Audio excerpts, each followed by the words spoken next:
Struktur kawalan pilihan merupakan satu mekanisme yang membolehkan keputusan atau pemilihan dibuat secara automatik.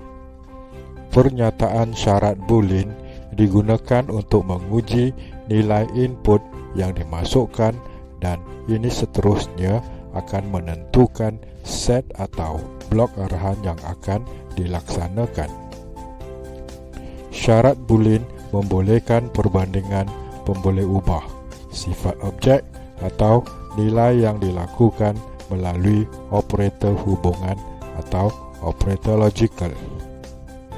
Perbandingan ini memberikan keputusan dalam bentuk data jenis boolean. Data jenis boolean hanya mengandungi dua nilai yang mungkin, yaitu benar atau palsu. Terdapat 4 bentuk struktur kawalan pilihan seperti yang berikut. 1. Struktur kawalan pilihan if. 2. Struktur kawalan pilihan if else. 3. Struktur kawalan pilihan if else if. Dan 4. Struktur kawalan pilihan switch case. Berikut adalah struktur kawalan pilihan if.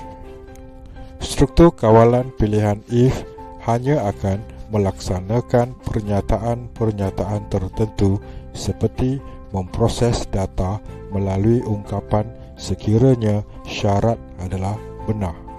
Dalam contoh berikut, if syarat umur lebih daripada 20, akan dipaparkan anda layak mengundi. Struktur kawalan pilihan yang kedua ialah struktur kawalan pilihan if else.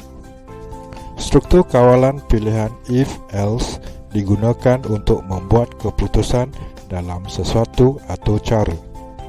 Struktur kawalan pilihan if else menunjukkan hasil boolean benar atau palsu.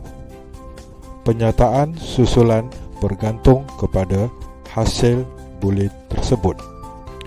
Dalam contoh ini, if syarat umur lebih daripada 20, akan dipaparkan anda layak mengundi. Else akan dipaparkan anda tidak layak mengundi. Struktur kawalan yang ketiga adalah struktur kawalan pilihan if else if. Struktur kawalan pilihan if else if digunakan untuk membuat keputusan yang lebih kompleks.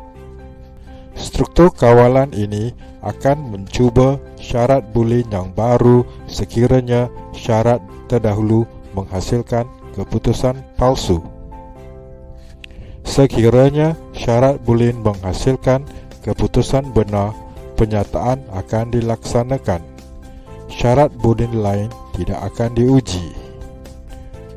Pada contoh yang ditunjukkan, apabila syarat 1 diuji dan didapati benar, maka penyataan 1 akan dilaksanakan. Jikalau diuji syarat 1 didapati tidak benar, maka akan diuji dengan syarat 2. Proses ini akan diulang sehingga satu penyataan dapat dilaksanakan. Struktur kawalan pilihan yang terakhir adalah struktur kawalan pilihan switch case.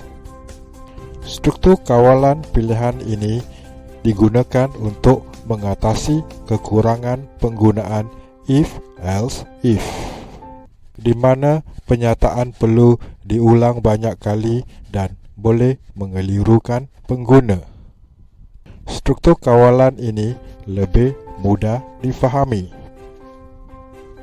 Ujian switch adalah ungkapan nombor, abjad atau rentetan, manakala case mengandungi nilai yang akan dipadankan dengan ujian switch. Break digunakan sebagai arahan untuk keluar dari block switch.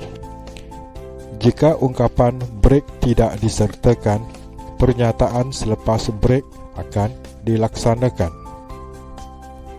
Pernyataan default kadang-kadang dimasukkan sebagai langkah tambahan. Pernyataan default akan dilaksanakan jika ujian switch tidak bersamaan dengan mana-mana nilai case. Perhatikan struktur kawalan pilihan switch case ini. Ujian switch pertama diberi nilai 1. Case akan dipadankan dengan nilai switch, dan jikalau didapati berpadanan, akan kumpulan penyataan 1 akan dilaksanakan. Jikalau didapati tidak berpadanan, akan dipadankan dengan switch nilai 2. Proses ini akan berulang sehingga satu kumpulan penyataan dapat dilaksanakan.